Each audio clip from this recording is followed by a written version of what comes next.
네. 제가 이번 은사 세미나 때는 여러분들한테 이 강의를 다 나누어 드릴 예정입니다. 제가 한 번도 나누어 드린 적이 없잖아요. 그래서 특별히 이번에는 봉사자 피정을 위해서 조금 제가 따로 타입을 해서 준비를 좀 하려고 합니다. 지금 저희가 시작하게 될 이 은사 세미나는 서울대교구 박일 신부님 그리고 예수회의 총장이셨던 정대천 신부님께서 쓰셨던 영성신학이라고 하는 되게 두꺼운 한 1000페이지짜리 책이에요. 그 책에서 발췌한 내용들, 요약한 내용들을 중심으로 하게 될 겁니다.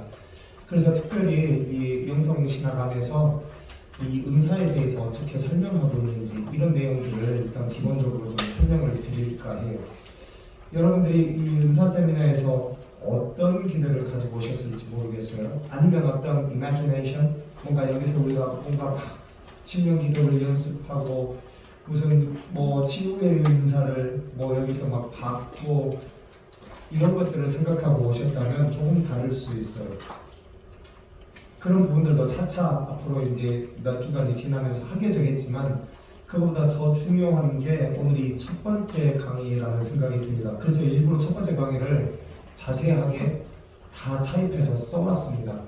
그래서 여기서 지금 인용하고 있는 구절들은 가톨릭 교육교리서, 그 다음에 수덕신앙, 그 다음에 영성신학 이 세 부분에서 특별히 발췌했고 정리를 좀 했습니다. 여러분들이 한국말이라 좀 어려울 수 있어요. 내용이 조금 난해하게 보일 수 있어요. 왜냐하면 신학서에서 이게 지금 요약하고 편집했던 부분들이라 처음엔 이걸 다 풀었을까라는 생각을 했는데 그러면 내용이 너무 많아질 것 같아서 딱 요약해서 8장으로 만들었습니다. 대신에 여기에 이제 필요한 내용들을 부연 설명들을 제가 이제 앞으로 쭉 해나가게 될 거예요. 일단 지금 읽지 않으셔도 돼요. 지금 읽고 있으면 이거 내용 다 놓쳐버립니다. 이거는 언제 읽어야 되겠어요? 집에 가서. 그렇죠. 집에 가서 한번 찬찬히 읽어보시면 돼요. 지금은 그냥 필요하다, 이거는 좀 요약을 해놔야 되겠다 싶은 게 있으면 그것만 조금 써놓으시면 제일 좋을 것 같아요. 첫 번째로 우리가 좀 가장 기본적인 것부터 시작하면 좋을 것 같아요. 신앙생활의 가장 궁극적인 목표가 뭘까요? 왜냐하면 영성생활의 목표가 곧 신앙생활의 목표이기도 해요. 우리가 신앙생활을 한다는 것 자체가 영성생활을 하는 거예요. 이 영성생활의 최종적인 목표가 뭘까요? 뭐라고요? 크게 이야기해 주세요. 예수님과 똑같이 되는 것. 구원. 또 다른 분은요? 영원한 생명을 얻는 것. 또 다른 분은요? 내 신앙생활에 목표가 있을 거 아니에요. 내가 그리스도교 신자로 가톨릭 신자로서 뭐 5년, 10년, 20년, 30년 살아오셨을 거 아니에요. 이 신앙생활에서 가장 내가 생각하는 가장 중요한 목표가 있을 거 아니에요. 목표점이 있어야 되잖아요. 천국 가는 것, 천국을 이 세상에서 이루는 것. 천국 가는 거. 네, 천국 가는 거 제가 말씀드렸잖아요. 또 다른 분들, 대답 안 하신 분들 중에 더 나올 대답은 없나요? 하느님 사랑하는 것, 오케이. 하나님과 함께 사는 것. 하느님과 함께 사는 것, 좋습니다. 다 맞아요. 우리가 하고 있는 목표가 맞아요. 그걸 위해서 하는 것이죠. 결국 궁극적으로는 뭐예요? 제가 강론 때도 말씀드렸지만 하느님 곁에서부터 와서 이 세상의 나그네리 나그네살이의 삶이 끝나고 난 다음에 다시 하느님께로 돌아가는 거예요. 이게 우리의 삶의 의미인 거죠. 그 안에서 그러면 우리가 이 나그네살이를 어떻게 할 것인가? 우리가 이 지성에서의 여정을 어떻게 살아낼 것인가? 이게 우리 신앙생활의 목표인 거죠. 우리의 이 지상 나그네살이를 어떠한 마음가짐과 어떠한 목표를 가지고 살아낼 것인가? 이게 우리의 신앙생활의 가장 중요한 목표가 되어야만 하는 거죠. 그래서 보통 교회에서는 이것을 딱 두 글자로 뭐라고 표현할까요? 사랑? 구원. 이 지상 나그네살이를 표현할 때 이 목표를 딱 가져야 합니다. 이렇게 이야기합니다. 영생. 레지오 교본 4장에 나오는 첫 번째 줄에 나오는 이야기입니다. 나는 레지오 마리아를 하고 있다. 무슨 여러분 남의 식구 중에 내조하시는 분 아무도 없나요? 두 분 계시네. 저 꾸리아 단장님도 계시는데. 자, 모든 레지오 자문의 가장 우리가 추구해야 되는 궁극적인 목표를 뭐라고 불러요? 성화, 거룩하게 되는 것이라고 하는 거잖아요. 그래서 이 신앙생활의 가장 중요한 목표가 뭐예요? 성화. 말 그대로 거룩할 성자의 결판자예요. 거룩해지는 것을 목표로 해야 된다고 이야기를 하죠. 그렇죠? 그러면 이 성화, 거룩해진다라고 하는 걸 한번 좀 논리적으로 생각해 보세요. 성화, 거룩해진다. 그러면 거룩함의 원천이 누구예요? 하느님이잖아요. 그러면 거룩해진다라고 하는 건 뭐예요? 하느님처럼 되어지는 것, 또는 하느님께로 가깝게 나아가는 것, 하느님을 점점 닮아가는 것, 이러한 정의로 우리가 설명할 수 있겠죠. 성화라고 하는 말을. 우리의 모든 영성생활의 그 목표가 뭐겠어요? 바로 이 성화에 있는 거죠. 이게 가장 중요하게 우리가 첫 번째로 기억해야 되는 것이에요. 신앙생활 안에서 우리가 하는 신앙생활의 가장 중요한 궁극적인 목표는 하느님을 닮아가는 것인 거죠. 우리가 하느님처럼 되어가는 것이고요. 그래서 거룩함이라고 하는 말을 상투스라고 이야기하잖아요. 이 라틴어의 원 상투스라고 하는 말의 뜻을 보면 뭐예요? set apart, 무엇인가로부터 떨어져 나오는 거예요. 구별되어지는 거예요. 그래서 어때요? 보통 무엇인가를 축성할 때, 사진을 축성할 때 뭐라고 표현해요? 성별되어진다고 이야기하죠. 거룩하게 구별되어진다라고 표현해요. 그래서 실제로 하느님을 닮아간다라고 하는 것, 거룩해진다라고 하는 것의 뜻이 뭐예요? 무엇인가로부터 떨어져 나오는 거예요. 그럼 생각해 보세요. 뭐겠어요? 세상적인 것으로부터 하느님의 것으로, 인간적인 나의 시선으로부터 하느님의 시선, 나의 인간적인 계산으로부터 하느님의 자비로 옮겨가는 거예요. 그래서 transformative 라는 표현을 쓰죠. 왜 transformation이라고 하는 표현을 쓰잖아요. 뭐예요? 변화하는 거예요. 변화해야 하는 거예요. 인간적이고 세속적이고 계산적이고 이런 것으로부터 하느님의 생법으로, 하느님의 자비로움으로 세상을 바라보고 하느님의 마음으로 사람을 대하고 이렇게 변해가는 거죠. 내가 완전히 세상으로부터 떨어져 나와서 하느님의 사람이 되어가는 과정을 성화, 거룩해지는 것, 거룩하게 되어가는 여정이라고 표현하는 거죠. 그래서 우리의 신앙생활 안에서 우리가 가장 중심으로 생각하고 있어야 되는 건 뭐예요? 바로 이 성화예요. 나는 세상의 법에 익숙한 사람이에요? 아니면 하느님의 법에 익숙한 사람이에요? 나는 세상의 계산이 훨씬 더 빠른 사람이에요? 아니면 하느님의 생법에 더 익숙한 사람이에요? 미움과 질투가 나에게 더 익숙해요? 아니면 자비와 사랑의 용서가, 화해가 나에게 더 익숙해요? 조금씩 변해가는 과정이자 이 여정을 성화라고 하는 거죠. 이걸 아주 궁극적인 목표로 두고 우리는 신앙생활을 해야 돼요. 맞나요? 네. 어디서 다 들어봤던 이야기잖아요. 네. 새로울 게 없어요. 네. 하늘 아래 새로울 게 뭐가 있겠어요. 다만 교회의 가르침을 잘 우리가 이해하면 돼요. 그래서 이 성화를 해나가는 데 있어서 제가 첫 번째 은사세미나 1강의 1번 제목을 뭐라고 해놨나요? 수덕생활이라고 제목을 제가 정했습니다. 그래서 우리가 이 거룩함의 여정, 이 나그네살이 안에서 성화되어 가기 위해서 우리에게 필요한 것이, 첫 번째로 필요한 것이 바로 수덕생활이라고 하는 거죠. 근데 이게 다 한자말로 번역되어 있어요. 원래 이 비르투스라고 하는 라틴어이죠. 영어에서는 볼추라고 하는 말을 써요. 이 덕이라고 하는 말이 그걸 덕이라고 번역을 했는데, 덕성 이렇게 번역을 했는데, 이 덕이라는 말의 뜻이 뭘까요? 거기 안 나와요. 제가 안 써놨어요. 물어보려고. 자, 수덕생활을 해야 된대요. 그러면 이 덕이라고 하는 게 뭔 줄 알아야 돼요. 수덕할 때 수는 뭐예요? 수련한다, 훈련한다, 뭐예요? 연습하는 것을 이 수련할 숫자를 써요. 그러면 이 덕이라고 하는 말은 정확하게 무슨 뜻일까요? 비르투스, 벌추, 무슨 말이에요? 선하고 좋은 것이 익숙해져서 습관화된다. 이렇게 똑똑한 사람들이 있어. 다시 한번 이야기해 주세요. 뿌리아 단장님 뭐라고요? 우리 백삼위 성당 뿌리아 단장님이세요. 그래요. 뭐라고요? 예, 다시 한번요. 선하고 좋은 것이 익숙해져서 습관화됩니다.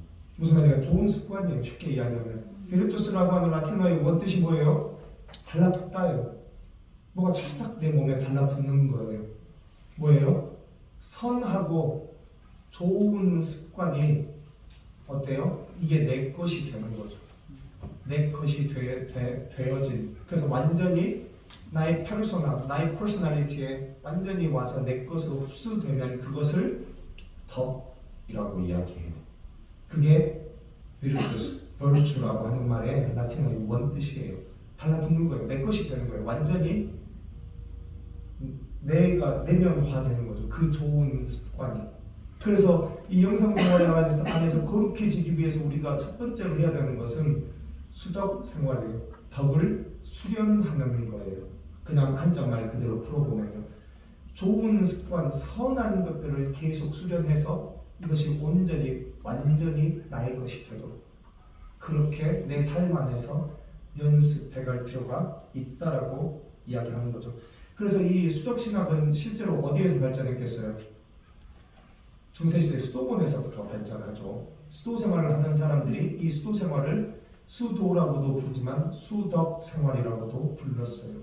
좋은 습관, 하느님의 습관을 점점 나의 것으로 만들어가는 과정이고 이것이 곧 그래서 뭐겠어요? 성화에 거룩해지는 것의 첫 번째 단계인 거죠. 여러분은 삶 안에서 근데 이거 좀 착각하면 안 돼요.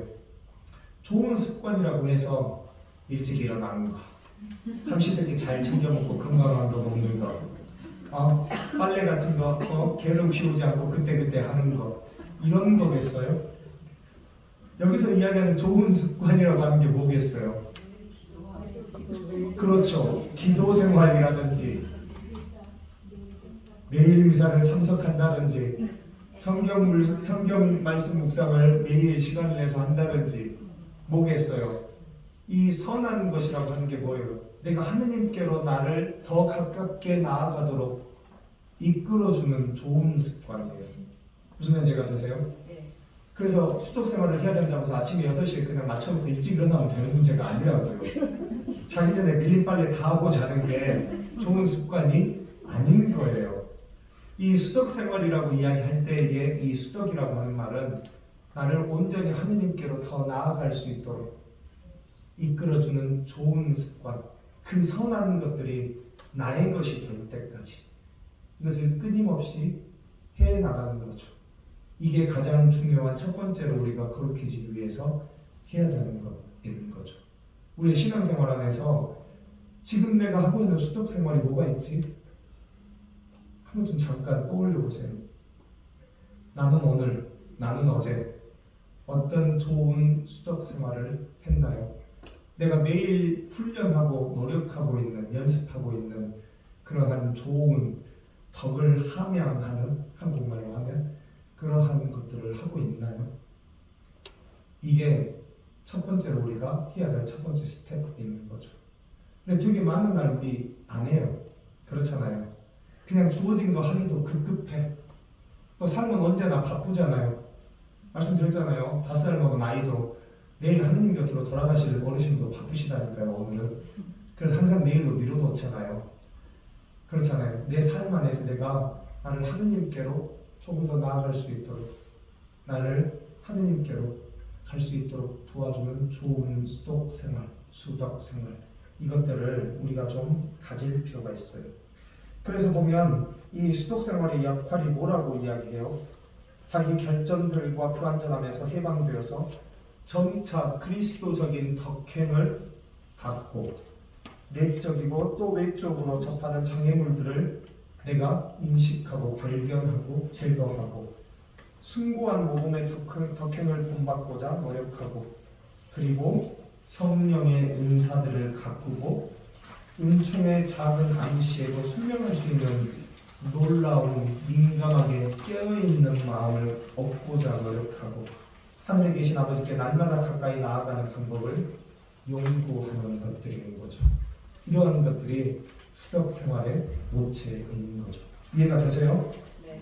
그래서 이 수덕신학이라고 하는 것은 뭐예요? 결국은 내가 어떻게 좋은 하느님의 덕을 쌓는 것인가의 문제인 거죠.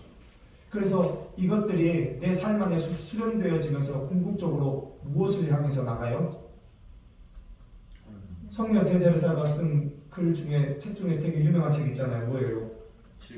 완덕에 이르는 길. 그렇잖아요. 이 수덕 생활을 통해서 이게 완덕, 완전할 완자를 쓰는 거잖아요. 완덕에 이것이 이 덕이 온전히 나의 것이 되어서 완전해질 때까지 그 완덕에 이르는 길을 끊임없이 가는 것이 우리의 신앙생활의 중요한 목표인 거죠. 그래서 이 완덕이라고 하는 것에 대해서 성령 대대사는 뭐라고 표현해요? 내가 온전히 뭐예요? 나의 것이 아닌 하느님의 것으로 변화되어진 상태라고 이야기해요.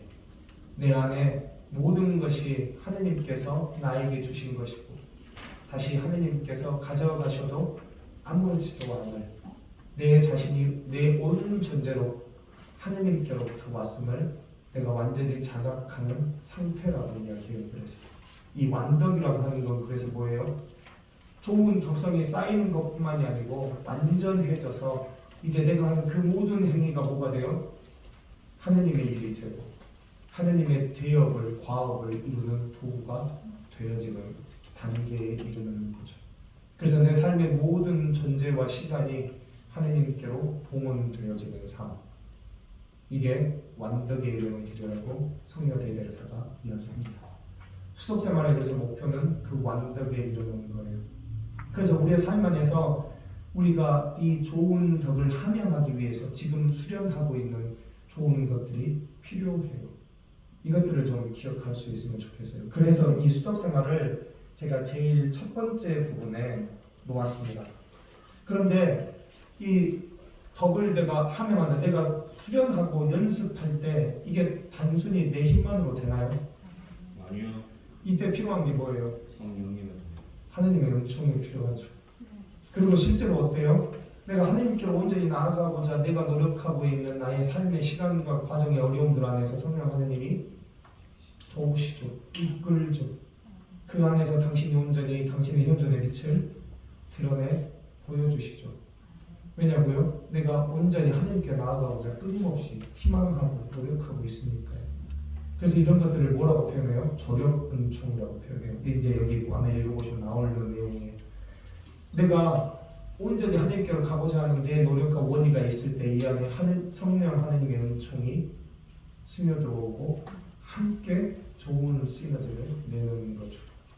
그래서 단순히 하느님의 은총만으로 변화되어지지도 않아요. 동시에 나의 온전한 나의 의지만으로도 되지 않아요. 이 두 개는 상호보완적으로 함께 가야 돼요. 내 의지가 약해질 때는 뭐예요? 하느님의 은총을 통해서 용기를 북돋아주죠. 또 마찬가지로 어때요? 내 자신이 뭔가를 해나가는 게 어렵고 두려울 때 그것들을 희망으로 바꾸어주는 하느님의 은총이 그 안에서 조력자로서 함께하는 거죠.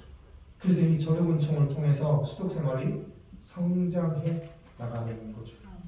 무슨 말인지가 되세요? 네. 그래서 덕과 은총이라고 하는 건 서로 뗄래야 뗄 수 없는 관계에 있는 거죠.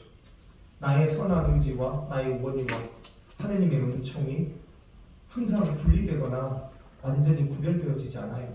그 자체가 함께 하는 거죠. 어떤 게 선후를 따질 수는 없어요. 다만 어때요? 인간의 의지가 먼저인 것 같긴 해요.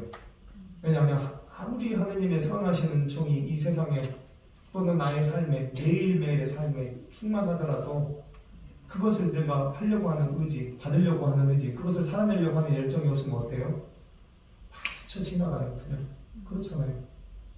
내 삶 안에서 내가 바쁨 속에 세상적인 것들 안에서 먹고 살아야 되는 퍽퍽함 속에서 온전히 인간적으로 계산하고 살아내고 그 안에서 어떻게든 살아남기 위해서 악정고투를 펼치고 있으면 어떻게 돼요? 하느님의 선한 의지와 은총이 그냥 스쳐 지나갈 뿐이에요. 오히려 내 안에서 그러한 내 삶의 상황들 안에서 오히려 희망을 청하고 두려움을 이겨낼 수 있는 용기를, 사랑을, 열정을, 그렇잖아요. 이런 것들을 하느님께 청하고 그런 것들을 온전히 하느님께 내어놓는 나의 의지가 있어야 그 안에서 성령 하느님께서 일할 수 있는 공간이 생기는 거죠. 근데 우리 그래서요, 이 두 가지는 함께 가지만 우리의 원의와 의지가 절대적으로 먼저 시작되어야만 해요.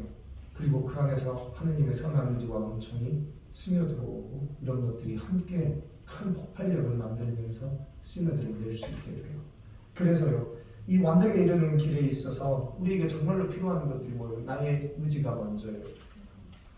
그래서 이 완벽에 이르는 길에 대해서 성령 대대르사는 이제 후에 쭉 나오는 내용입니다. 세 가지에 대해서 이야기해요. 첫 번째는 정화, 두 번째는 조명, 세 번째는 일치의 경계라고 하는 이야기를 해요. 정화의 길이라고 하는 게 뭐겠어요? 정화라고 하는 게 뭐예요? 내가 좀 깨끗해지는 거잖아요. 회개하는 거고, 그렇잖아요. 내 영혼이 맑아지는 것이잖아요. 그러면 정화의 길이라고 하는 게 뭐겠어요? 내가 온전히 회개하고, 내가 어때요? 내가 어쩌지 못하는 그 유혹들도 내가 직시하는 거예요. face to face. 일단 봐야 돼요. 그것들 내가 있는 그대로 직시해야 돼요. 우리 되게 많은 날 어때요? 피해요. 근데 피하려고만 하면 어때요? 못 피해요. 오히려 어때요? 직시해야 된다고 이야기하죠. 내가 어떤 것들 앞에서 흔들리고 있는지 이런 것들에 대해서 그것을 분명하게 볼 필요가 있다는 거죠. 이게 무슨 말이냐면 이런 거예요. 우리 되게 내가 어떤 유혹 앞에서 약하지? 우리는 그 상황들만 봐요. 우리가 유혹에 빠졌던 상황들만 인식하고 있지 이것의 본뿌리가 무엇인지에 대해서는 잘 몰라요.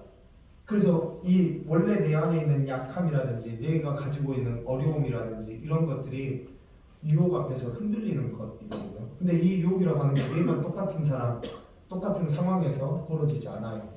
사람도 다르고 상황도 다르고 그 안에서 내가 어떤 행동들을 해요. 그러면서 이것의 원뿌리가 어디에 있는지를 찾아보는 즉시하지 않으면 매번의 상황과 다른 어떤 현상들 안에서 그냥 흔들리는 나만 계속 보게 돼요. 피상적으로. 근데 그것의 가장 깊은 곳에 있는 뿌리가 무엇인지를 발견하는 것, 그게 즉시하는 거예요. 페이스 투 페이스 만나는 거죠. 예를 들면 이런 거예요. 그냥 제 삶의 상황으로 설명을 드릴게요.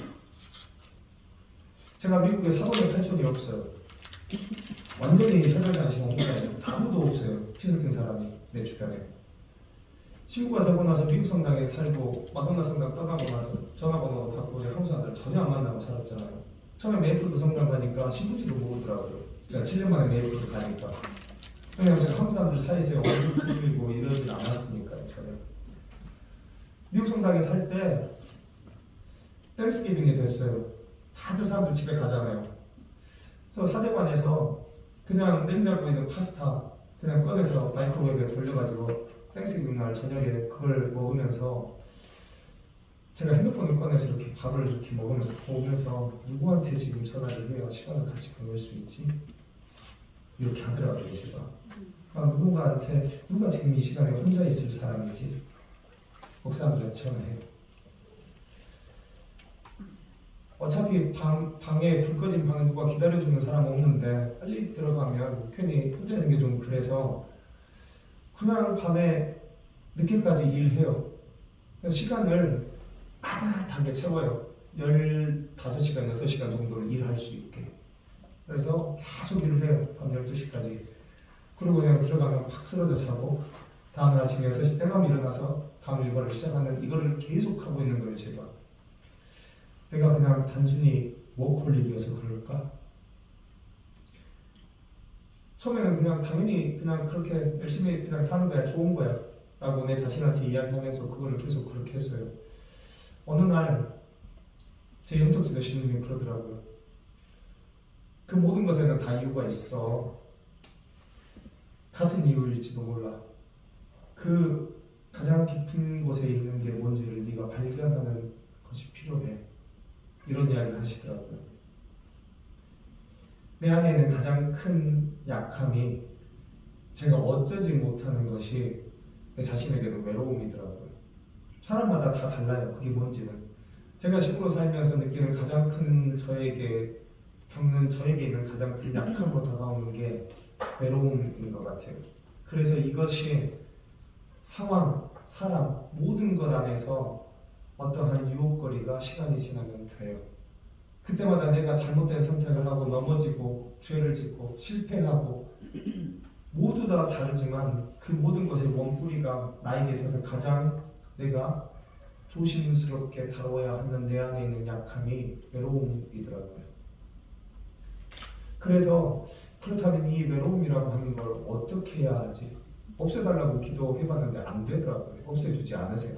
처음에 만들 때부터 그렇게 창조하신 거고 또 내가 지금 살고 있는 삶이라고 하는 게 그렇게 이야기하잖아요. 외로움이 고독이 될 때까지 사제들은 그렇게 살아야 된다고 이야기하잖아요. 그럼 저도 그 안에서 길을 찾아가야 하잖아요. 안 그러면 어때요? 자꾸 전화기 뒤지고 시간 남으면 일로 채우고 뭔가를 해야 돼요. 혼자 있으면 외로움이라고 하는 게 순간순간 엄습하고 이걸 어떻게 하지 못하니까 이걸 일이든 사람이든 술이든 소위 여자든 뭐든 뭐 마약이든 도박이든 뭔가로 다 채워야 돼요. 저에게 있어서. 근데 그 모든 것의 뿌리가 어디에 있는지를 내가 모르면 그냥 나는 술 좋아하는 사람이고 나는 사람 좋아하는 사람이고 일 중독이고 그냥 그런 사람이라고 인식하게 되는 거죠, 나를.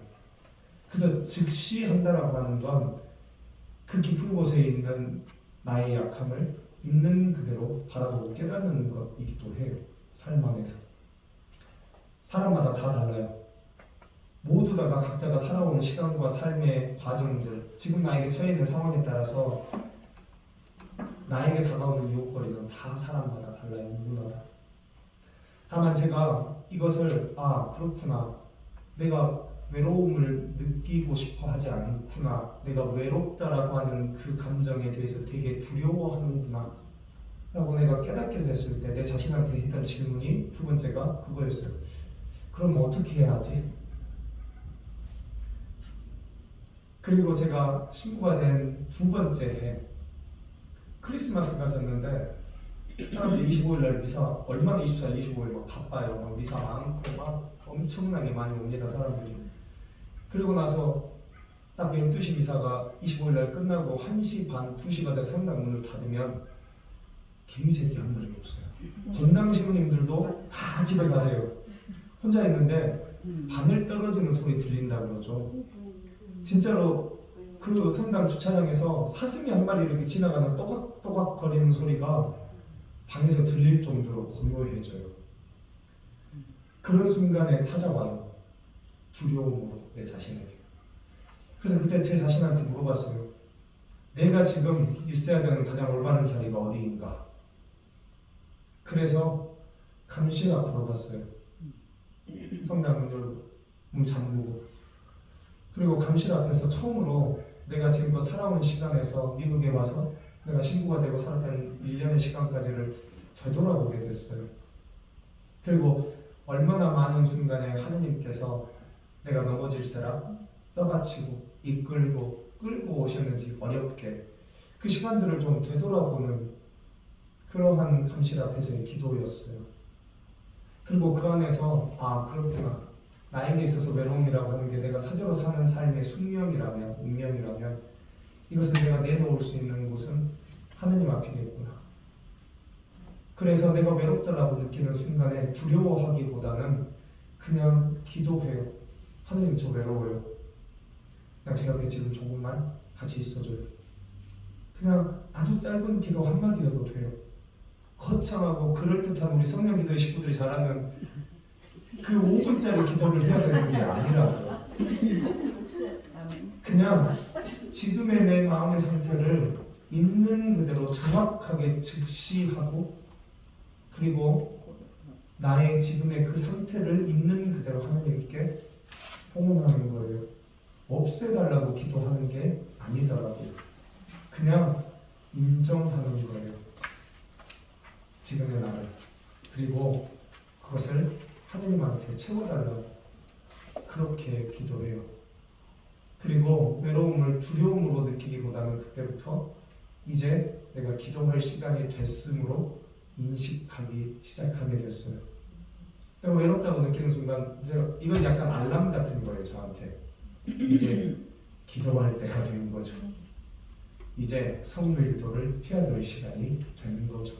이제 묵주를 드려야 될 시간이 되는 거죠. 이제 성경 묵상을 시작해야 될 시간이 되는 거예요. 내가 외롭다고 느끼는 건 뭐예요? 고요하다는 이야기예요. 내가 온전히 나 혼자 있다는 이야기이고요. 내가 온전히 하나님과 함께 할 수 있는 시간이 되었다는 뜻이에요. 이렇게 조금씩 바뀌어 왔어요. 이거를 어려움으로 인식했던 순간과 이것을 하나님께로 나아가기 위한 시간으로 내가 인식하게 되는 이 변화의 과정 안에서 조금씩 수덕 생활이 성장해 왔다는 거죠. 즉시 한다는 게 무슨 말인지 조금 이해가 되세요? 정화의 길이라고 하는 게 뭔지 좀 이해가 되세요? 이런 것인 것 같아요. 여러분의 삶 안에서도 뭔가 여러분들이 어쩌지 못하는 내 마음속에 있는 어떤 그런 약함이나 또는 부족함이든 무엇으로 내가 정의하고 표현하던 그런 것들이 있을 거예요. 이것들이 하나로 모아졌을 때 이 밑에 있는 게 무엇인지를 발견할 필요가 있어요. 그리고 그게 무엇인지를 알아야 좋은 방향으로 끌고 갈 수가 있어요. 근데 그걸 모르면 시시때때로 그냥 흔들리는 수밖에 없어요. 무엇 때문인지도 모르면서. 그렇잖아요. 말씀드렸잖아요. 내가 사람 좋아하는 인간이고 술 좋아하는 인간이고 그냥 일 중독인 인간인 거예요. 이 모든 것의 출발점은 내가 외롭다라고 하는 걸 느끼고 싶어 하지 않는 두려움으로부터 출발하고 있는데 이걸 발견하지 못하면 이제 좀 사람을 좀 덜 만나면 괜찮아질까? 이제 일을 좀 줄여서 하면 될까? 이제 좀 술을 줄일까? 이런 아주 피상적인 치료 이상을 할 수 없게 되는 거예요. 그렇잖아요. 이 모든 것에 뿌리가 연결되어 있는데 이 정작 근본적인 원인은 직시하고 바라보지도 못하면서 그저 생책이 난데 약 바르는데 정신이 없으면 어때요? 정화의 길을 갈 수가 없는 거죠. 그래서 직시할 필요가 있어요. 그래서 그 출발점을 알게 되면 그리고 그것을 선한 나의 어때요? 좋은 습관을 위한 그러한 길로서 이것을 찾아가기 시작하면 이게 나의 수덕 생활이 될 수 있어요. 이게 대대에서가 이야기하는 완덕에 이르는 길에서 가장 중요한 요체예요. 이 이야기가 아주 어렵고 복잡한 얘기로 써져 있는데 쉽게 이야기하면 이런 거예요. 그 모든 것에 뿌리가 있다는 거예요. 그러니까 바다가 위에는 잔잔해 보이지만 밑에서는 해류가 흐르잖아요. 물이 큰 힘으로 끌어당기잖아요. 바다도. 그러면 아무리 잔잔해 보여도 그 안에 밑에는 소용돌이 치고 있는 바다가 있는 거잖아요. 우리의 이 영성의 삶, 나의 마음의 호수도 그래요. 내 밑에 흐르는 그 큰 해류의 흐름을 내가 보지 못하면 아무리 겉으로 잔잔해 보여도 실제로 잔잔하지 않아요. 그래서 그 내가 하게 되는 수많은 선택과 실패들 안에서도 그것을 하게 되는 내 동기부여가 어디에 있는지 좀 그걸 잘 볼 필요가 있어요. 되게 많은 날 나의 뭐예요? 약함이나 부족함, 상실감, 자격지심 이런 것들로부터 출발되어진다고요. 근데 이 밑에 있는 것들을 내가 보지 못하면 그냥 나는 계속 그렇게 또는 그런 인간으로 살 수밖에 없는 거죠. 그래서 정화의 길이라고 하는 건 뭐예요? 그래서 온전히 나를 알아가는 시간이기도 하고 그 죄의 유혹의 뿌리가 어디에 있는지도 보게 되는 것이고요. 그래서 그 안에서 회개하고 여기서 이야기하는 고행이라고 제가 써놨는데요. 이게 소위 중세시대에 하는 것처럼 채찍을 내 몸에 휘두르고 이러는 고행을 이야기하는 게 당연히 아니겠죠. 내가 이 외로움이라고 하는 걸 이겨내기 위해서 이 고행이라고 이야기할 때요. 뭔가 내가 수행해야 되는 내 의지를 꺾어야 되는 무엇인가를 해야 되거든요. 그렇잖아요. 그게 기도가 될 것, 성신 앞에 단순히 그냥 내 몸을 끄집어다가 거기다 갖다 놓는 게 될 것, 아니면 20단짜리 그럴 때 필요한 게 20단짜리 묵주예요. 5단짜리 묵주가 아니고. 왜냐면 5단짜리 묵주는 한 20분이면 하잖아요. 한 20단짜리 가지고 있으면 이게 마음이 뿌듯해요. 이제 내가 내가 1시간 정도는 내가 기도할 수 있겠구나. 이게 한 번 딱 하려고 하면 5단짜리는 20분이면 하잖아요. 한 20단은 돼야 이렇게 갈 길이 한참 되니까 좀 시간이 좀 충분히 필요하고 좋아요. 그래서요. 농담인데 그런 것들이 나한테 고행일지라도 이것들을 내가 수련이라고 했잖아요. 연습이라고 훈련이라고 해서 이것을 해나가는 거죠. 이것들을 통해서 정화되어지는 거죠. 내 신앙생활 안에서 이게 필요해요. 그러고 나서 어때요? 이게 빛의 길에 올라서게 된다고 이야기하는 거예요. 묵상 기도를 중심으로 기도 생활과 윤리덕, 대신덕의 실천과 악의 공격에 대한 투쟁 이런 것들, 그러니까 이 빛의 길이라고 하는 게 뭐예요? 이게 내가 온전히 이 정화의 길을 통해서 내가 조금 더 순수해지고 난 다음에 이제 드디어 하느님의 빛 안으로 들어가는 단계에 이르게 된다는 거죠. 그러고 나서 마지막이 뭐예요? 일치되는 거죠. 이제 하느님과 온전히 하나 되어지는 최고의 완덕의 길에 이르게 되는 거죠. 이 모든 것의 출발점이 뭐예요? 정화의 길이에요. 정화의 길. 그 정화의 길 안에서 수덕 생활이 자연스럽게 생기는 거예요. 그래서 이게 하나로 연결되어 있는 맵인 거 이해되시죠? 그래서 이 수덕 생활을 하기 위해서도 정말로 첫 번째로 필요한 게 뭐예요? 정화예요. 정화. 그러려면 내 삶을 직시할 수 있어야 돼요. 내 안에 있는 약함을 있는 그대로 인정하고 바라볼 수 있어야 돼요. 그게 없으면 시작하기가 되게 어려워요. 그래서 소위 기도를 숙제로 하게 되면 어떻게 돼요? 죽어요. 바쁘잖아요. 숙제로 기도. 우리 특히 레주 하시는 분들 기도 숙제가 너무 많잖아요. 우리 성령 봉사에 시보다 성령대회만 하려고 하면 어때요? 중재기도 해야 되니까 기도가 다 숙제가 돼요. 평일사 참가하는 것도 다 숙제가 되고 점점 이게 숙제가 되면 어때요? 의미가 없어지죠. 이걸 숙제로 하면 안 돼요. 기도는. 네, 정말로 내 필요에 의해서 이걸 하기 시작해야 되는 거죠.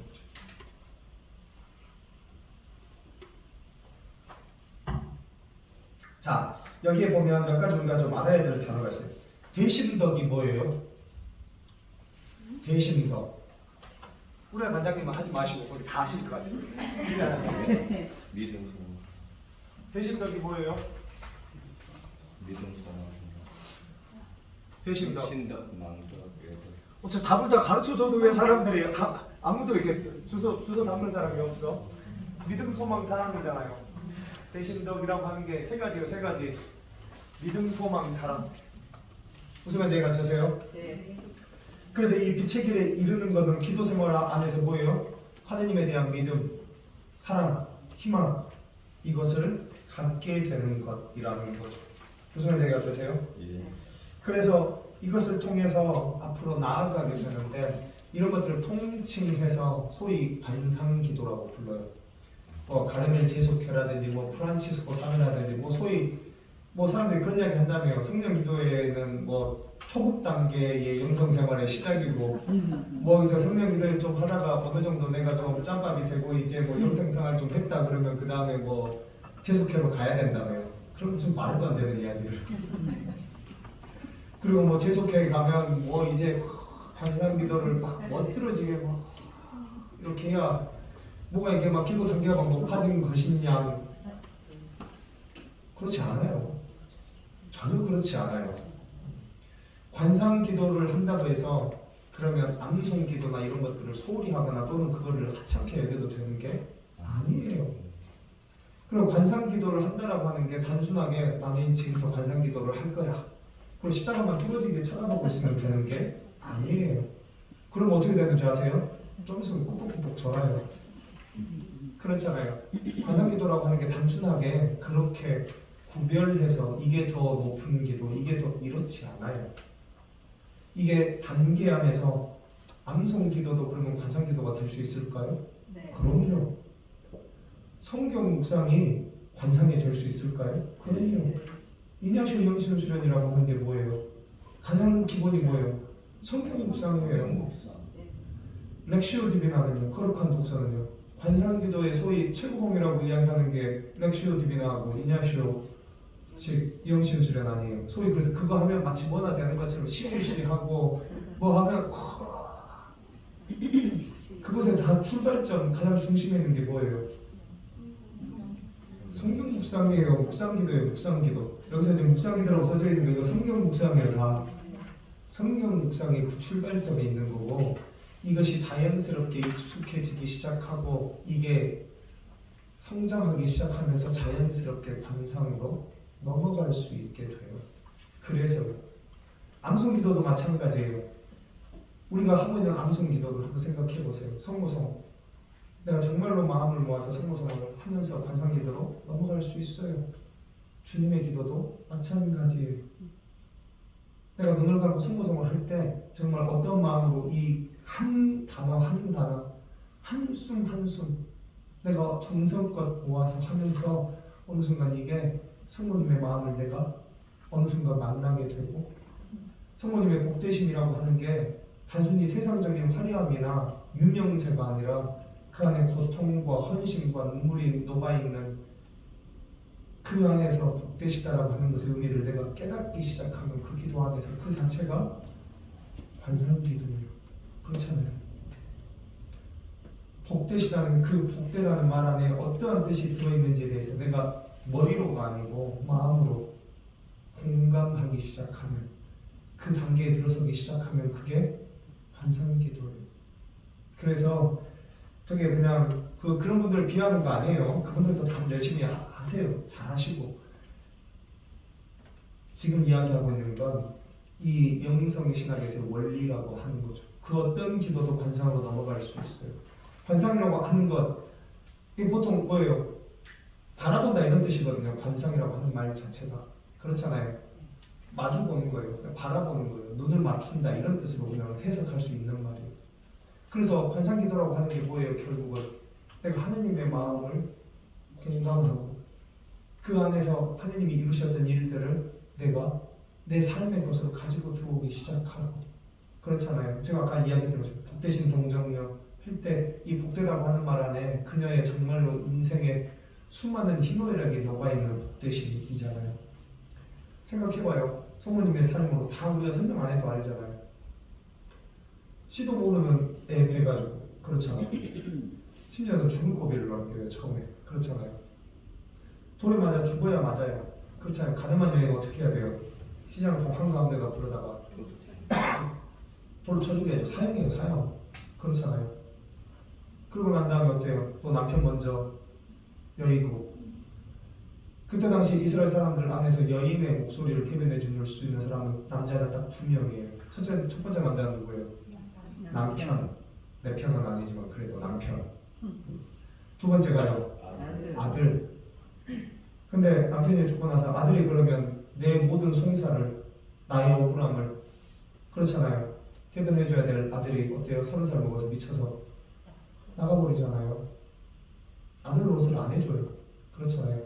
그리고 심지어는 그 아들이 미쳤다는 소리를 듣습니다. 먹보요, 술보요, 주인들의 친구라는 이야기로. 그 비아냥이잖아요. 그런 비아냥을 들어요, 엄마가. 그래서 한 달 내에 쫓아갑니다. 도대체 어떻게 살고 있나 보려고. 그랬더니 아들이 뭐라고 해요? 기가 막힌 이야기를 하죠. 누가 내 어머니고 누가 내 형제냐. 지금 여기서 함께 하느님의 말씀을 듣고 기뻐하는 우리가 한 형제요. 어머니라고 그러니까 어머니가 어떻게 아들을 못 보고 그 말만 듣고 뒤돌아서서 오잖아요.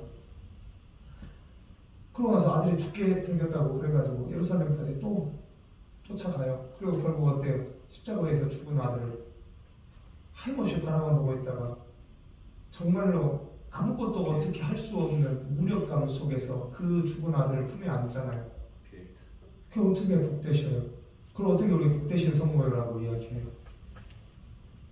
그 복되다라고 하는 말, 하느님의 말씀이 처음부터 이루어지리라 믿으셨던 분, 이렇게 이야기하잖아요. 엘사벳 성녀가.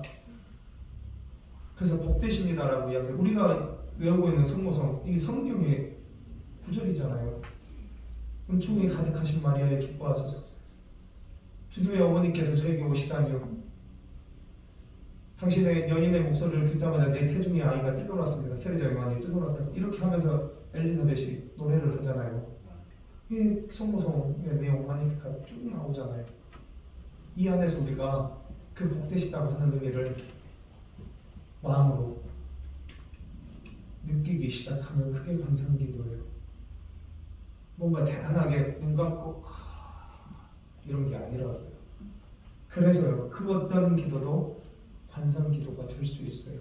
아멘. 그 모든 것의 출발점이 뭐예요? 묵상 기도예요. 묵상 기도. 이 묵상 기도는 뭘 가지고 해요? 성경.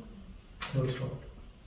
그래서 성경을 가지고 하는 성경 묵상이 가장 첫 번째로 우리가 수도 생활에서 해야 될 것 중에 하나예요. 잊지 마세요. 왜냐하면 우리가 외우고 있는 이 기도문들은 모두 다 뭐예요? Based on Scripture잖아요. 성경의 내용들을 읽는 거잖아요. 그러니까요. 이걸 좀 기억하면 좋을 것 같아요. 뭐 그리고 나면 뭐 이제 뭐 영적인 결혼하고 뭐 하느님과 완전히 일치하고 충만하고 황홀하고 여기까지 우리 죽기 전에 안 가도 괜찮아요. 대대사 성교 정도 돼야 가는 거니까 거기까지는 우리 목표로 안 삼아도 괜찮아요. 수독 생활부터 시작하는 거예요. 이건 목표로 삼는 것의 문제는 아닌 것 같아요. 이거는 단계로 나누어 두어서 그렇지 어느 순간 우리의 기도 생활 안에서 내가 선물로 받게 되는 거예요. 내가 가야 되는 게 아니고 이러한 것들은 선물로 나에게 주어지는 거예요. 그래서 목표로 삼지 말라고 말씀을 드리는 거예요. 그걸 목표로 하고 내가 뭐 그런 체험을 하고 막 그러니까 내가 막 이 정도로 이렇게 이야기하는 순간 다 사입이에요. 진짜로. 왠 줄 알아요? 그건 선물로 주어지는 거예요. 그런 찰나에 지나가는 것이고 내가 한번 그것을 체험했다고 해서 다음번에 그걸 또 할 수 있느냐? 아니에요. 그렇잖아요. 캘쿠타의 성녀 테레사가 뭐라고 이야기해요? 자신에게 있었던 그 깊었던 암흑의 밤 하느님에 대한 의구심과 의심이 당신의 그 온 마지막 생애에 이르기까지 있었다고 하잖아요. 성녀라고 그렇게 전 세계에서 칭송을 받고 있음에도 불구하고 자신 안에 끊어내지 못하는 하느님에 대한 의구심 돌아가시기 전까지 있었다고 하잖아요. 그러잖아요. 대대사의 표현대로 하면 깊은 밤, 어두운 밤인 거잖아요. 와요. 그래서 이 황홀한 체험이라고 하는 게 끝이 아니에요. 그 다음에 더 깊은 어둠이 있기도 해요. 과정이고 선물이고 우리에게 주어지는 거예요. 내가 목표로 삼아야 되는 것이 아니고. 그래서 그런 부분들을 좀 이해할 수 있으면 좋을 것 같아요. 오케이. 그래요. 그래서 우리는 회개, 지난 잘못을 속죄하는. 근데 우리 회개하기 참 어려워요. 왠 좋아하세요? 회개하기 쉽던가요? 전인적으로 돌아선다라고 하는 말이잖아요. 회개라고 하는 말이. 그냥 설명으로 풀어보면 이런 거예요. 온전히 하느님을 마주보고 산다. 이런 뜻이라고요. 그러면 죄라고 하는 건 뭐냐? 내가 하느님이랑 눈 맞춤하지 못하는 거예요. 내가 하느님으로부터 지금처럼 등 돌리고 서 있는 거예요. 십자가를 감히 쳐다보지 못하고 등 돌리고 서 있는 거죠. 이걸 죄라고 이야기해요. 내 삶에서 내가 어쩌지 못하는 욕심, 이기심, 미움, 상처, 질투 그렇잖아요. 여기에 하느님이 이야기하는 사랑, 용서 이런 거 좀 들어가기 어렵잖아요. 내가 막 죽일 만큼 싫은데 저 사람 보면 미워하고. 그럼 어때요? 사랑, 용서 이런 말 내가 너무나 잘 알고 있으면서도 슬그머니 그 사람 눈에서 빼잖아요. 그러니까 내가 하느님 보고 못 쓰는 거잖아요. 마주보고. 그렇잖아요. 그렇잖아요. 결국 회개라고 하는 거 되게 쉽지 않아요. 전인적으로 하느님께 돌아선다라고 하는 건 대단히 큰 결심을 필요로 해요. 그래서 이거는 한 번에 되는 게 아니에요. 그래서 어떻게 해요? 그러니까 수련이 필요해요. 그래서 수독 생활을 해야 된다고요. 그러면 예를 들면 이런 거예요. 저 사람이 나한테 잘못했다고 이야기하면 빈말이라도 하면 용서하기가 좀 쉽잖아요. 근데 보통 어때요? 지가 잘못했는지도 모르잖아. 상처 줬는지도 모르잖아. 무슨 말 했는지도 기억을 못하는 애한테 제가 나한테 와서 용서를 빌는 일이 있겠어요? 없잖아요. 그럼 우리 어떻게 해요? 리마인드 시켜주죠. 네가 나한테 어떻게 상처를 줬는지, 네가 무슨 말을 나한테 했는지 꼭 기억하고 있다가 뭐예요? 내가 저번에 이게 좀 서운했는데 그리고 사과를 강요하죠. 그렇잖아요. 마누라가 그래요? 그럼 계속 칭찬해보지 말고 대단히 어때요? 근데 보통 잘 보세요. 이 성경 말씀에서 한번 우리가 좀 잘 보면 좋아요. 베드로가 갑자기 예수님한테 가서 이렇게 묻습니다. 주님, 제가 용서 7번만 하면 될까요? 그러니까 예수님 뭐라고 이야기하세요? 7번씩 77번이라도 해주라고 이야기하죠. 여기서 베드로가 예수님한테 주님 제가 용서를 7번만 하면 될까요? 이 말 속에 뭐가 들어있을 것 같으세요? 한번 그 상황을 상상해 보세요. 제자들끼리 같이 그 전 대목들을 잘 보면 어느 정도 유추가 돼요. 싸워요. 누가 첫 번째가 될 건지를 가지고. 그렇잖아요. 네가 잘났니, 네가 잘났니. 뭐 이제 예루살렘 다 가면 내가 뭐 오른쪽에 앉을 거니, 왼쪽에 앉을 거니. 심지어는 어때요? 제베데오의 아내가 와가지고 주님 당신이 거룩하게 되실 때 내 아들 하나는 오른편에 왼편에. 그날 낮에 아주 뒤지게 싸워요. 저희들이. 그래서 저녁에 물어보잖아요. 낮에 뭐 때문에 그렇게 심하게 다투었느냐. 대답을 못하잖아요. 제자들이. 이게 지금 예수님 예루살렘 들어가기 전날 이야기예요. 죽으러 가는 지금 예루살렘 들어가기 전날 이야기. 그날 저녁에 그 질문을 어디서 했을까요? 장소가 어디였을까요? 예수님이 예루살렘에 입성하기 전날 어디에서 주무셨을까요? 가이사랴. 무슨 가이사래요? 호텔? 뭐 할리데이 인? 뭐 파크 하얏트? 이런 데서 주무셨을까요? 어디서 주무셨을까요? 자, 누구 집인지 모르겠으면 그 사람들이 살았던 동네 이름은? 베사이다 아닙니다. 누구 집에서 잤을까요? 그 전날 라자로 집에서 자죠. 마리아 마르타 라자로 집에서 자요. 그 동네가 그 사람들이 살던 동네 이름이 뭐예요? 네? 어디라고요? 가파르나움 아니죠. 가파르나움은 베드로가 살던 집이고요. 어디예요? 큰일 났네. 성경처럼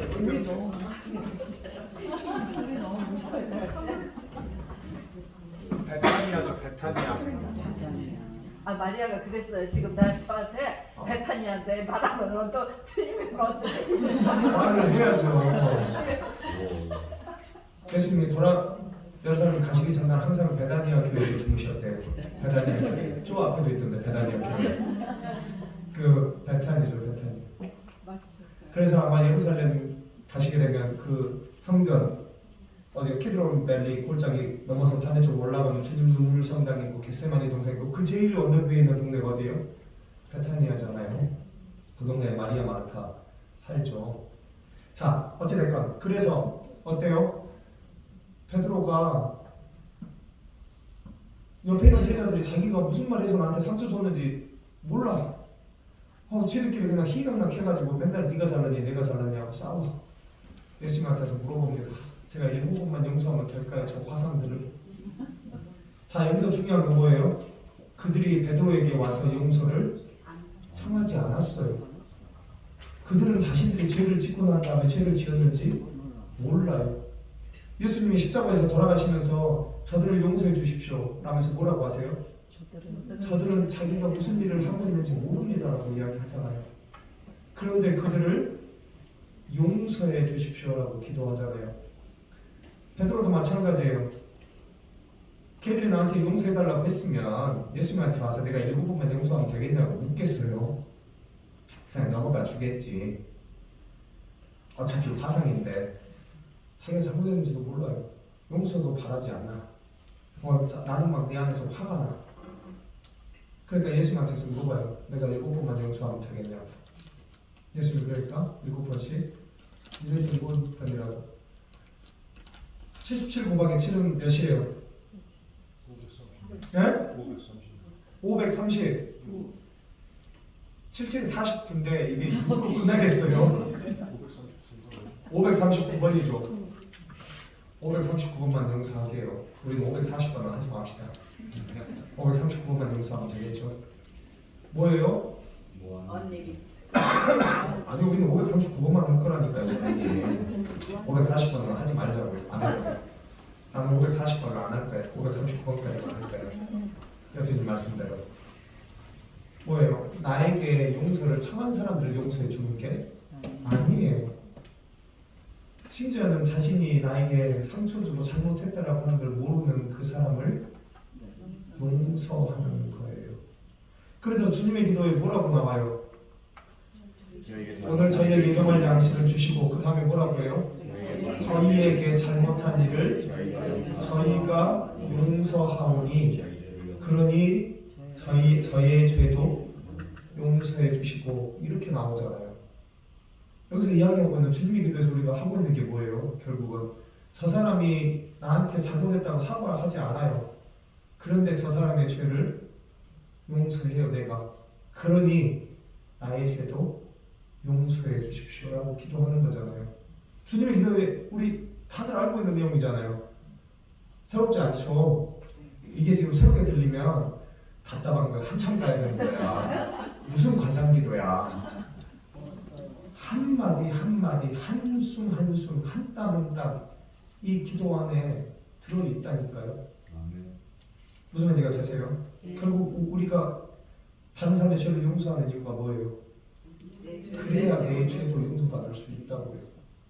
내가 하느님의 자비를 다른 사람한테 실천한다는 게 결국 뭐예요? 저 사람이 나한테 상처 줬다고 하는 걸 모름에도 불구하고 저 사람을 내 형제로 받아들이고 끌어안는 거라고, 용서하는 거라고. 내가 그렇게 예수님의 말을 따르니 어때요? 나도 그렇게 누군가한테 말로 행동으로 상처 줬을 거 아니에요. 근데 난 모르잖아. 상대방이 나한테 상처 주고 모르는 것처럼 나 역시도 똑같이 몰라요. 그렇잖아요. 안 그래요? 여러분들은 여러분들이 말해놓고 내가 상처 줬는지 다 아세요? 그러면 집에 있는 화상이랑 싸울 일이 없겠지. 그러면 우리 발렌티노 형제님한테 자매님이 리마인드 시켜줘야 될 이유가 없겠죠. 뭐 특별히 리마인드 시켜주는 거 아니야. 속옷이 다 웃고 있네. 자기들 안 그러는 것처럼 이상한 사람들이네. 집에서 자기들도 그러고 있으면서. 그러니 뭐예요? 결국 용서라고 하는 것도 용서 받을 수 있는 사람을 용서하면, 사랑할 수 있는 사람을 사랑한다면 그게 이방인하고 뭐가 다르냐고 예수님이 물어보잖아요. 같은 이야기예요. 뭐예요? 내가 용서하는 이유가 저 사람이 나한테 사과를, 용서를 바래서가 아니라고요. 저 사람이 나한테 상처 줬는지를 모름에도 불구하고 끌어안아 주는 거라고요. 이걸 539번만 하자고요. 540번을 하지 말자고요. 근데 제가 이걸 확실히 알겠어요. 539번 발을정자 써가면서 하기 시작하잖아요. 539번 채우기 전에 그 사람을 이해할 수 있게 되는 것 같아요. 아멘. 그 사람이 왜 그러는지 10분 이해할 수 있게 될 것 같아요. 530번 용서 다 하기 전에 살면서. 그렇잖아요. 그 사람을 좀 공감할 수 있게 될 것 같아요.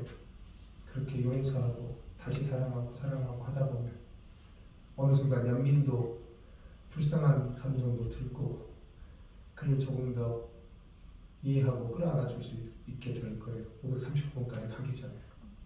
근데 우리는 몇 번 용서해요? 그러니까요.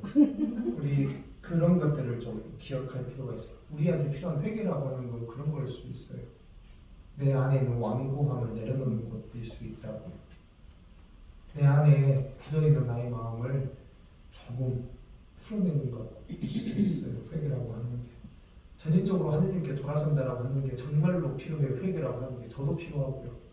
근데 그러려면 어떻게 해야 돼요? 나를 좀 잘 봐야 돼요. 내가 오늘 했던 나의 말들, 행동들, 내 마음의 내 원의와 다르게 해석되어지는 수많은 오해들 우리가 좀 볼 수 있어야 돼요. 그렇잖아요. 근데 우리 그런 거 잘 보지 않아요. 어떻게 해요? 그래도 싸. 당해봐야 돼. 제가 나한테 어떻게 했는데 이렇게 하면서 나를 합리화시켜요. 그렇잖아요. 제가 저번에 나한테 어떻게 했는데 근데 문제는 뭐예요? 저 사람은 기억을 못해. 그러니까 저 사람은 일방적으로 나한테 당하는 거야 지금. 근데 우리는 내 나름대로 정당화시키고 합리화해버리죠. 당해도 싸. 제가 나한테 어떻게 했는데 이러면서. 그렇잖아요. 회개라고 하는 게 되게 쉽지 않은 문제예요. 그냥 단순한 회개, 후개에 당하지만 회개의 삶이라고 하는 게 정말 우리의 삶 안에서 우리가 깊숙하게 바라봐야 되는 거죠. 그리고 우리가 하나님께로 전인적으로 돌아서야 되는 이유는 뭐예요? 아까도 계속 이야기했지만 결국 그거예요. 하나님만이 내 삶의 구원이고 내가 하나님께로 돌아서지 않으면 하나님이 나를 어떻게 구원하겠어요? 제가 말했잖아요. 처음에 우리의 의지가 출발점이라고. 내가 온전히 하나님께로 나아가고자 하는 의지가 있어야 그 안에 하나님의 은총도 스며들어오고 이 안에서 시너지를 낸다고 말씀드렸잖아요. 결국은 이게 필요한 거죠. 그래서 그 밑에 그런 이야기가 나옵니다. 고행은 현재와 미래의 수많은 잘못을 줄이기 위해서 쾌락과 애착과 싸워내는 모습. 애착이라고 하는 쾌락보다 나이가 들수록 쾌락은 점점 극복하기 좀 쉬워진다고 해요. 근데 그것도 아닌 것 같아요. 쾌락을 어떻게 정의하느냐에 따라서. 그 세미나 가보면요, 제일 어려운 게 뭔 줄 아세요?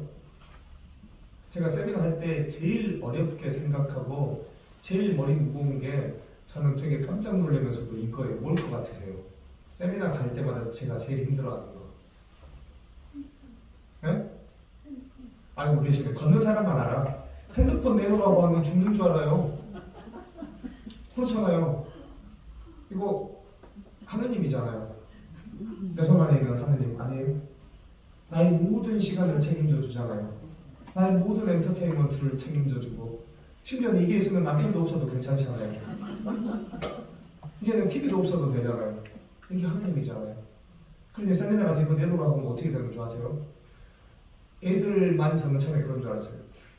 애들하고 같이 고등학교 애들 데리고 피정 가보면 이거를 달라고 하면 그날 저녁에 귀신 소리를 들려요. 신부님 하고 방 앞에서 물어요. 달라고. 잠이 안 온다고. 공황장애 오고 패닉 어택 오는데 고등학교 애들이 오, 안 그러는 것처럼 그러네. 세미나 오면 저는 어르신들은 안 그럴 줄 알았어요.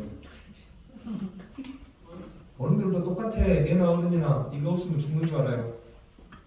이거 없으니까 시간이 갑자기 너무 많이 남아. 막 그 시간을 주체하지 못해요, 사람들이. 그렇잖아요. 하나같이 늘 버스 타봐야 뭐하고 있는지. 뭐 어디 저기 버스 정류장에서 기다리는 사람들 봐봐요. 심지어는 걸어가면서도 이것만 보고 걸어가요. 좀 세상이 그렇잖아요. 그러니까 실감나신 분한테 문자 보내면 답이 한 이틀쯤 지나야 오잖아요. 메이트도 시간대로 잘 알아요. 자, 이거는 그만큼 안 친해요. 밤에 잠자러 갈 때 그 침대맡에 안 가지고 가요. 여러분의 핸드폰 충전기에 올바른 사람이든 물건이든 다 올바른 자리가 있잖아요. 여러분 핸드폰 충전기에 올바른 자리는 왜 침대 머리맡일까요? 잠자기 전까지 봐야 되니까. 그 유혹을 이기려면 어떻게 해야 돼요? 이제 사람들이 제일 많이 대는 핑계가 뭐예요? 그거를 뭐 알람으로 쓰면 그럼 알람 시계를 하나 사요. 아마존에 그 8불밖에 안 해. 그렇잖아요. 물도 다 시켜먹는 마당에 아마존에서 그냥 8불짜리 하나 더 사. 쬐끄만 메이드 인 차이나. 그 시계 딸깍거리는 소리도 싫으면 어떻게 해요? 전자로 가는 걸로 사요. 머리맡에는 그거 놓으면 되잖아. 또 다른 이유요. 제봐요. 안 하려고 하면 100가지가 넘어요. 이유가. 그렇잖아요. 유혹을 이겨낸다라고 하는 건 뭐예요? 때로는 그 내가 되고 있는 수많은 변명거리들을 일축하는 것이기도 해요. 그렇잖아요. 그래서요. 제 핸드폰 충전기 올바른 자리는 사무실 책상 위에요. 그러니까 제가 딱 사무실에서 나와서 제가 방에 가면 저하고 연락이 되겠어요? 안 되겠어요? 안 되겠죠. 회장님 우리 제일 잘 아시지? 회장님이 한 이틀씩 항상 기다리시니까. 그렇죠. 제가 그럼 머리맡에 있는 올바른 물건은 뭐가 있을까요? 성경책 있어야 되겠죠. 또 묵주 있어야 되겠죠. 또 선물도 있어야죠. 신부들이 다음에 천국 바로 못 가면 순교해야 돼요. 천국 가려면 아시죠? 피해 선교, 뭐 땅의 선교 이런 거 해야 되는데 지금 그럴 수 있는 상황이 아니죠. 내가 뭐 아프리카 가서 선교하지 않는 이상.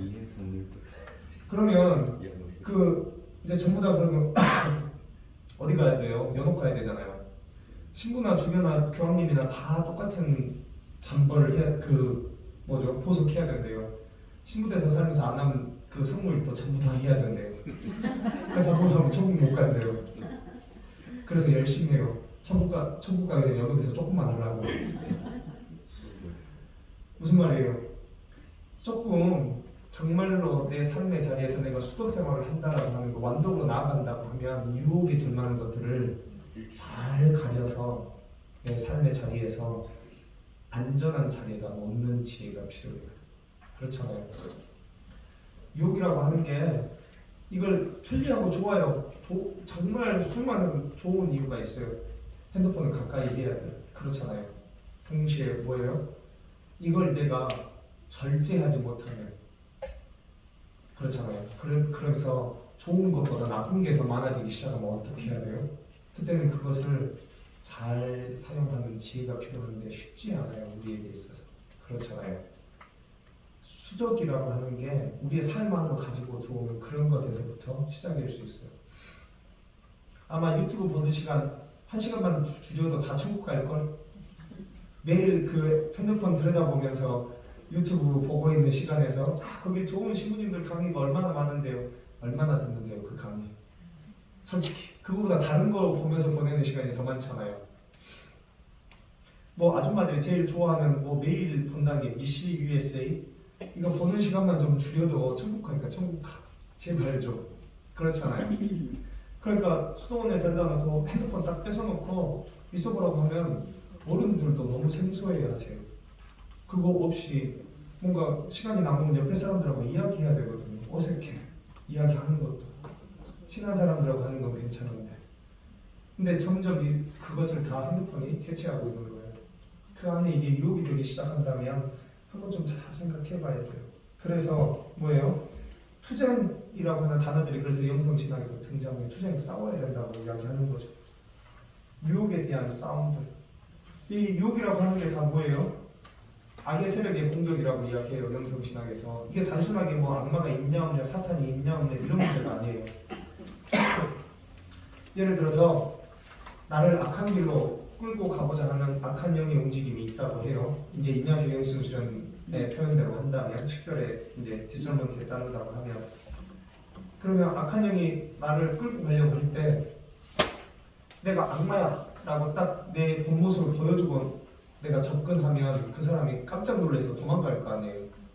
그래서 악한 영의 움직임은 나한테 다가올 때 어떻게 다가와요? 천사의 얼굴을 하고 다가온다고 인야시오가 이야기하죠. 악한 영은 항상 나에게 친절함과 뭐예요? 프라이빗이라고 이야기하죠. 아주 뭐예요? 사교적이면서도 아주 긴밀하게 프라이빗한 릴레이션십을 갖게 하면서 천사의 얼굴을 하고 다가온다고 해요. 왜냐하면 모든 사람이 다 악마인 줄 알면 누가 따라 나서겠어요? 그러잖아요.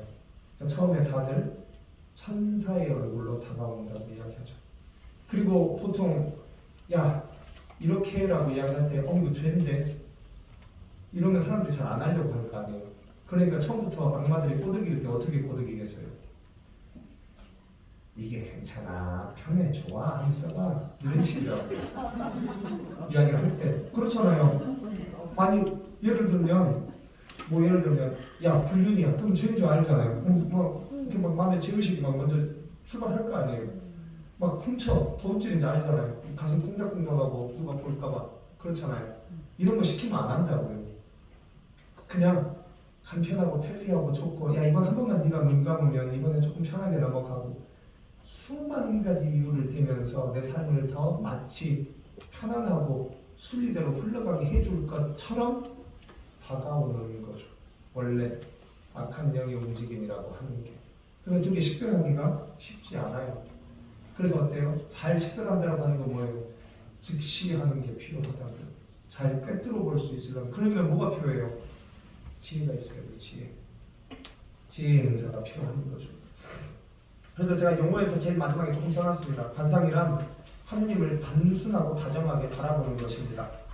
우리의 노력으로 얻는 관상을 습득적 관상, 그러니까 이건 연습하는 것이고 동시에 하느님께서 작용하실 때 우리는 어때요? 약간에서 수동적으로 움직이기 때문에 주입적인 관상이라고 쉽게 해서 이렇게 설명을 하고 있어요. 연체백근력 여기까지요. 5분만 여기까지만 하겠습니다. 이거 원래는 다 하려고 했는데 다음 이제 성령 칠음과 열매는 다음 시간에 해야 될 것 같네요. 네, 넘어가겠습니다.